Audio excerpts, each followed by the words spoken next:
John Martinez, Greg Helbeck here with the REI Sales Academy. If you guys don't know Greg, Greg's an investor in the Northeast. He started our sales training about a year and a half ago. He got really freaking good at it, so now he actually helps coach different students across the country, both online, at our boot camps, and there's other ways he helps out as well. So Greg and I were actually talking yesterday, I think it was, about what his expectations were when he started the training a year and a half ago, and kind of like how it played out, and what some misconceptions were, and what selling is like today. So, hey, Greg, I'm just going to kick it over to you, and let's rehash that conversation. So just talk a little bit about, I guess, first, what your expectations were starting the sales training. Okay. Yeah. So basically a little story to kind of start it off. This is how I ended up finding John and learning some sales stuff, because I basically I went on a sales call. This was a year and a half ago, right when I found out about you. And I got this lead off a bandit sign, and the guy sounded like he was in pain. And I was working with a buyer who I wholesaled a bunch of properties to, and I wanted to show him how good I was at buying houses.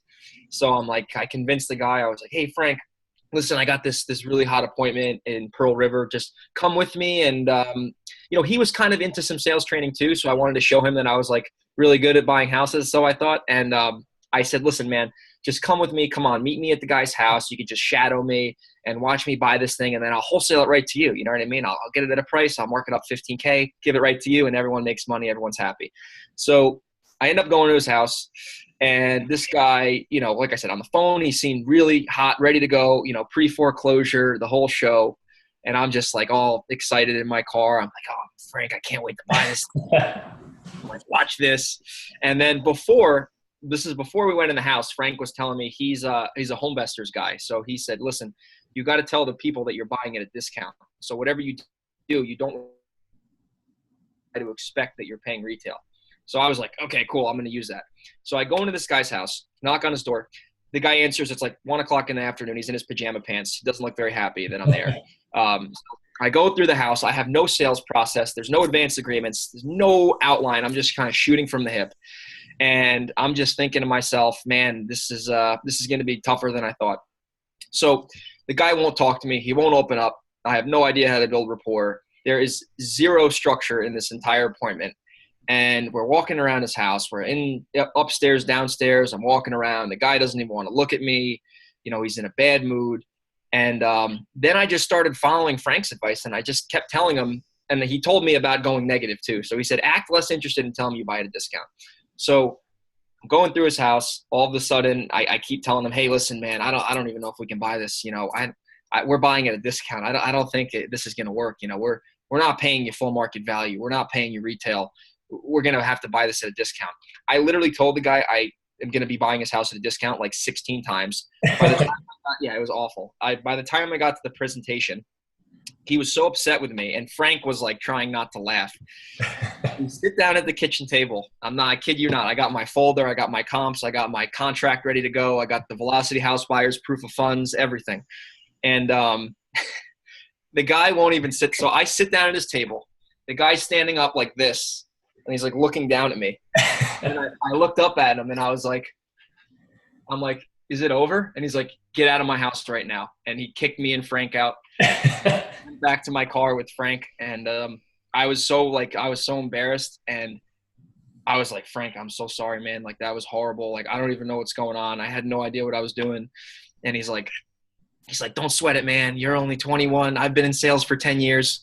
And I'm like, "No, but that was like awful. Like, I've never done that before." So anyway, I left. I didn't buy the house, and I was in my car, and I was like, I need to figure something out, because I was doing deals, but I just was going on these appointments. I had no clue what I was doing. I was just, finding the lucky seller every, 20 leads, getting them to accept my offer somehow, and, just kind of wholesaling it and making some money. And there was no system. So anyway, that was a little bit of a rant, but that's how I ended up, making the decision that I needed to get sales training, and pretty much read a couple like basic sales books. And it was very confusing to me because, number one, it was a brand new skill and I didn't really understand it because I was super just new to it. So like anything, it was like foreign to me.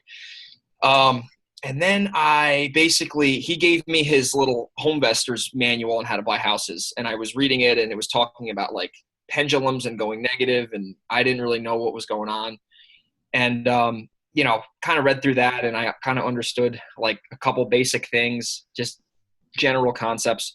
But I was like, man, this is good stuff, but how am I going to like use this in like my business of like, I'm not really, you're kind of selling the seller on why you need to buy under market value. I'm not selling a product to somebody. So a lot of the sales books were just kind of like short sales cycle stuff. Wasn't really long-term like sales stuff. So a lot of the stuff wasn't really applicable. So I was listening to a podcast, I heard about John, ended up reaching out to him, got on the phone and signed up for the REI Sales Academy. And I knew it was going to improve my business, but I didn't really know what to expect. So I pretty much just dove into it and started really just taking it seriously. I was like, you know what, I made the investment to sign up, so it wasn't cheap, but I knew it was going to pay off. And I said, I'm going to train sales for an hour a day, 6 days a week. So that's going to give me 6 hours a week of 100% like focused work on getting good at this skill. Because the year before, I bought this Darren Hardy program on like, it was called Insane Productivity. And I was like $1,000. And I was like, oh my God, I just spent $1,000. And I actually did it and I applied it. And it really helps me like manage my time well and everything and focus and say no and everything. So I dove into the sales stuff. Eventually I started to really understand it a lot better. And well, let's pause there for a second. So, you know, our conversation yesterday, this is kind of where it started. It was, all right, I'm diving into this thing. And you had some expectations around going on, you know, I guess you had in your head, hey, when I master sales, here's what life will look like. So what did you think life would look like then as far as, you know, not life in general, but running sales calls and how you thought those would go?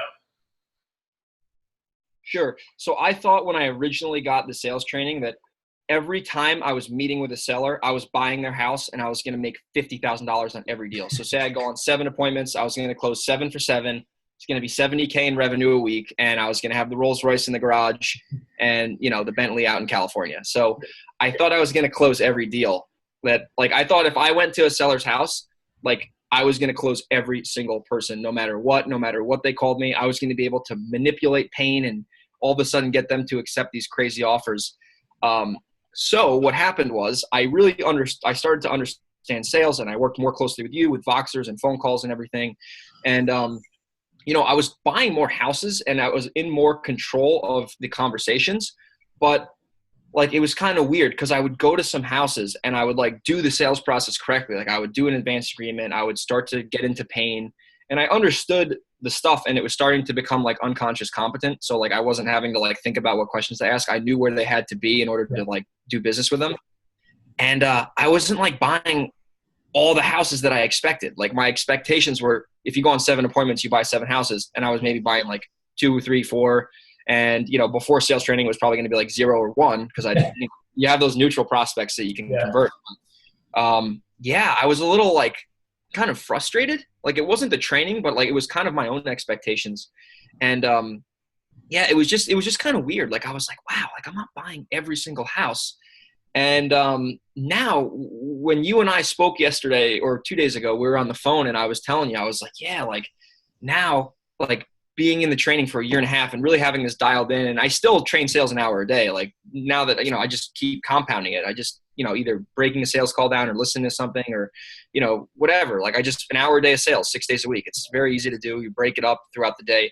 But I was like, man, I can just go to a house now, and if it's a closable deal, I'll close it. And if I go to an appointment, where I do a lot of stuff on the phone now with the cold calling, but like, man, if there's a problem there and it's a closable deal, number one, I'm going to close it. And number two, I'm not going to feel bad if I get a no or if I don't buy the house, as long as I followed the sales process correctly. Like I can't control what the person's going to do. I can just control what questions I ask, how to start, you know, building some rapport with active listening and doing advanced agreements and going negative. I can control that. I can't control buying the house. So I think having that feeling now is extremely liberating because now it kind of like, you know, adjusted my expectations to like where they are now. And it's just really, you know, feels good. Yeah. So I mean, what I'm hearing is, and that's how you could tell, you know, really when someone has sales maturity is sales is not about closing every deal, because every deal shouldn't be closed. I mean, there's some people you shouldn't be doing business with, right? It's just not a fit. Yes. But I think you hit the nail on the head with something you said a minute ago. You said close every closable deal. And I think that's really what getting really good at sales is. Well, a couple things you mentioned. Closing every closable deal. That's it, right? If it can be closable, you want to close it. And a lot of people are walking away from deals that if they just did a few things differently, they could close, right? And I think the other thing you said was the confidence level. You know, when you got a good sales process and you know you've done every single thing you need to do to close a deal, when you don't close a deal, you know, hey, that deal was not closable, right? It's liberating. Yeah, because before that, I mean, I remember my early days in sales, every one I'd walk away from, I'd kill myself. I beat myself up about, could I have said something different? Should I have led in this way? Should I have, what are all the thousand of different things I could have done to maybe have a different outcome? And then once you know, hey, this is what you do to sell, these are the tried and true steps. All you do is say, did I follow those steps with 100% commitment? And if you did that and you didn't have a sale, it wasn't meant to be. Exactly. Yeah, and the good thing is when it comes to sales is the byproduct is more sales, right? It's not that you go after the sales, it's you focus on following the process. When you follow the process, the byproduct of that is, hey, I'm getting more and more deals, right? Exactly. And that's where I was like, I'll give you a good example. Like the other day, I do most of my stuff on the phone now. I still go run appointments, but like I said, I like the vacant house game now. But anyway, so I got a lead. I set the appointment up. This was last week. And, the situation, they were pretty neutral on the phone. You know what I mean? So, they didn't really want to sell with the realtor. So I'm like, all right, it was 20 minutes away. Let me go on the sales call. And, I go to the house and, another thing I want to hit on too with a lot of the stuff, and this is something that I really use now, especially with the REI industry when it's kind of more of a complex sale, even though it's still B2C. But so I go to the house, a very simple advanced agreement. That's really, very simple to do that. Get on the tour. The guys trust me. You know what I mean? I just want to make sure that, I want to build rapport with them. But I just want to make sure that when I go on those appointments or I'm on the telephone with somebody, I just want them to trust me so they're not leaving anything on the table in terms of like, oh, I don't want to tell this guy I'm really motivated because I don't trust him. I just want to make sure that they trust me so they can tell me the truth about what's really going on. So we get there, go on the appointment, go do the tour, advanced agreement.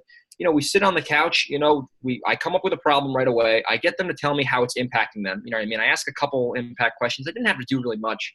I can tell it's impacting them, but it's really not like, oh my God, I need to sell this thing today. Like, oh my God, like some of those, those are my favorite deals. Trust me. I spend 4 hours a day looking for those, but this one wasn't like that. And then I'm like, well, okay, you've got some impact. Let's see about picture perfect. Hey, if you were even going to sell this thing, I don't even think you should sell it. What would you do? He's like, oh, my brother doesn't need this thing and he'd be able to get into that apartment. I'm like, oh, the apartment. And then they started painting me the picture. It's this typical sales process. And it came down to like, they weren't going to take like 40 cents on the dollar. So I raised it to like 70 cents on the dollar. And I really anchored their emotions and used some of the negotiating stuff that we talk about in the training and like kind of got them to not get mad at me for the cash offer. And they were like kind of logically coming up like, oh, you know what? If it was 70K, well, we really inherited the house, so we would be making money anyway. So you sold them emotionally, and then they started to justify all the reasons why it made sense to themselves without you having to overcome objections, right? Exactly. So they're justifying it. Cool. Exactly. And they still weren't quote unquote sold yet, but they're like, oh yeah, you know what? Well, we inherited the house, so really we'd just be getting money. And I was telling them, like, listen, I don't want you to punch me in the face with this offer. I'm anchoring their emotions the whole time. And, and then I threw another offer out, like an owner finance offer, like 110K, I put 10 grand down and then you hold the note and I do a lease option. I don't really like doing that, but I just said, you know what, I might as well. So then they're like, oh, well, that's a good idea too. And I don't want to get happy ears because when I first started, I thought, when they said they want to think it over, I thought that was a closed deal and I'd be chasing people around. And now, I'm very, I know when someone's serious or not, so, they really like both of the offers, but they were just in a situation where they couldn't make the decision that day. And we had that discussion during the advance agreement. So like, I didn't close them on the spot, but I really couldn't have because there was another decision maker. They were, not at the house. They had to talk to her. It's inherited property. There's an attorney involved.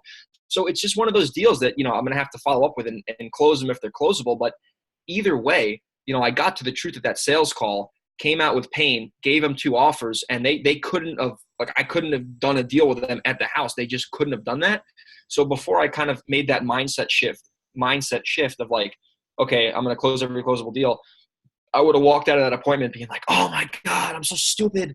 Oh, they didn't sign the contract. Like, but they were not able to make a decision, and there's nothing I could do about that. And we even talked about that. So like, that's an example of like, going into a situation and like, hey, if you can buy the house, you follow the sales process, you find out the truth, you find out the decision makers, you find out the investment.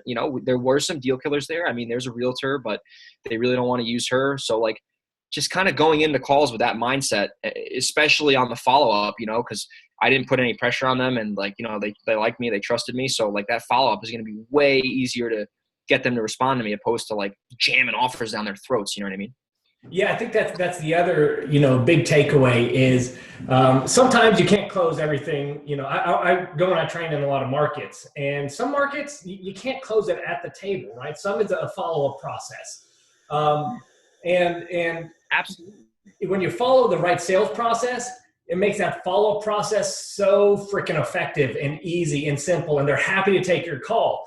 Instead of some salespeople who like try to jam something down their throat and hard sell. Hard selling is hard, right? And then they try to call them and follow up. They're like, I'm never talking to that guy again. They can't get him to pick up the phone. I mean, they lost the deal, right? So yeah. I think that's a great takeaway too. Man, that's really what I wanted to talk about, was that difference in mindset from when you started and then what actually happens, what the deliverable is. I guess we'll wrap it up with this. And I've never asked you this before, but so if you take 10 appointments you'd go on, or 10 of whatever level prospects, however you qualify them, and say, before the training, I'd close X out of 10, and today it's X out of 10. Do you know what those numbers are? Or do you have a rough idea? Yeah. So before the training, like I said, I'm not an REI expert. Like, I haven't been in the business for 10 years. I've been doing this for like 2.5 years. Yeah. So before sales training, I mean, it was like gambling. Like, I would just go on appointments and like, I would just, make enough offers. Like before I really got into the sales training, I was just making blind offers, like left and right, like just offer in the mail. And then eventually, I would track it, and then I would color it green when it got accepted. I would say now, really, like, probably before sales training, if I went on 10 appointments, maybe I would squeak away with 1 or 2, contracts. Now, I mean, if it depends, like now, if I get 10 good appointments with people who have potential problems I can solve, right? Because they might tell me a problem, but with the sales process, you got to really expand that problem to make sure that there's some urgency to take action.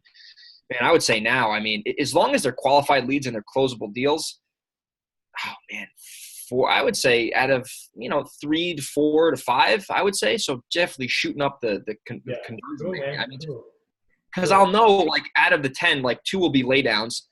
The other 1 will be, I'll convert that now because I'll know how to get them to really talk about pain, and I'll really deal with the objections better. And then I'd say probably another 1. I mean, I would say 3 to 4 to 5, depending on the situation, but substantially increase the conversion rate now. Yeah, I love that, because I think, bringing up something else I want to talk about real quick, because it's really true. Getting good at sales is not, let me back up. So I know a lot of people, the philosophy is just more activity, right? So, hey, if it took me X amount of marketing to get 1 deal and X amount of appointments, I just need to keep up in those numbers. What sales training is about is getting more yield from what you already got. So it just like you said, it's just about, hey, there's going to be some that are laydowns. And I know a lot of investors, that's what they go after. They're like, hey, we're going to go out there, we're going to shoot an offer at them. So we're going to take it. Some are going to take it. That's cool. We'll just keep upping the marketing, hiring more people, and you get diminishing returns when you do that, right? And they just keep exploding their numbers. What this is about is, all right, you got the laydowns. You're going to always have those laydowns. You're going to have the super simple ones. But there's a group of people that you shouldn't do business with, right? They're no's, and no matter what you say or do, they're not selling you their house at a discount. But the thing is, there's a group in the middle that kind of ride that line, and they're open to it, but they're not a laydown. So what we focus on really is, what's the conversation you have to turn those no's and maybes into yeses? That's the leverage point right there, right? So if you do that and you up the activity, that's how you really get that snowball effect, right? If you got the right behaviors, but you're also running through the right sales process and making sure that you close every closable lead. When you do those in conjunction, I think that's really the leverage point there. Absolutely. You couldn't have said it better. I mean, it's getting those, making sure you're closing every closable deal and not letting the laydowns fall through the cracks. And then, like you said, it's getting those people. And like an example of that would be like, you get a bunch of, say you send a bunch of advertising out, you get direct mail or you're doing PPC, whatever. And like, you get the people who are like, they're not screaming at you like, oh my God, I'm calling the cops. I've had that happen to me. I mean, I've had I've had lawyers call me. I think any investor can say they've had just whack jobs call them. Those people, there's nothing you can do. You could go ahead and say like, oh, well, I guess there's no reason you'd ever sell your house. You can go super negative and see if they would come back. But for the most part, you throw those people out of the way. You want to avoid them at all costs. Then you have those people who are going to call you and they're like, because you got to think of like the psychology of what they're thinking. Like if you're good at direct mail and you're writing very strong ad copy and you're speaking to their pain points and statistically direct mail is like 1% or 0.5%, 100 people are throwing the letter out, or 99% people are throwing the letter out. So you got to like try to target that seed in the back of their head. Like, why would this person, if direct mail is super tough in terms of getting a high response rate, why on earth would they just not throw this in the garbage? So then when they're calling you and they're like, hey, I got your letter. Yeah, I am interested in selling my house, but I'm fine though. I don't need to sell it now. You kind of want to like question, like you want to basically say, all right, well, I get like this is in your head. You're not saying this to them. You're like, well, there's probably a problem here. Let's see if there really is one, because they wouldn't be calling a direct mail, letter that says you're speaking to their pain. You're talking about, especially in some letters you can write like, I'm not going to pay you retail. You can really go negative in the letter almost, but you got to think if they're taking that some sort of action, even though you're mailing them, there has to be a little seed of motivation somewhere. Yeah. And if you can turn those people, if you can get that seed out, you can get that problem, and then use a couple sales strategies to get that problem into something that has impact. Or you can at the same time say, oh, if you sold the house, what would you do? And you can paint that picture. You can turn those people into qualified leads, because they will realize how bad their problem might be if you ask the right questions. And that's where you can, like I said, a normal person with no training would be like, oh yeah, they're not motivated, I'm going to send them to a realtor. But if you just take those leads and you do the sales process effectively with them, hey, some of them are probably going to say, hey, listen, it's going to be about price. I want full market value for my house. But you're going to get some of those other people who are quote unquote fine, who you can turn into deals. And like I said, that could be 20, 40, 50K extra a month. And I mean, that's big money for every business, Absolutely, man. Well, hey, we'll wrap this thing up. I wanted to ask you for that one thing, and I love how it turned into a bunch of things. But you guys will all, anyone who's watching this, you'll see Greg more and more. He's running our Facebook group, coming to our boot camps and doing some training, doing call breakdowns. Even we'll be flying out and personally training some teams and riding around in cars with people and showing them how to use the process. So you guys will all hear and see about Greg more and more as we go forward. Hopefully this might have been just a great introduction for some of you. But if you haven't, welcome Greg to the team. And man, I'll talk to you another time. See you, John. Thanks for having me. See ya.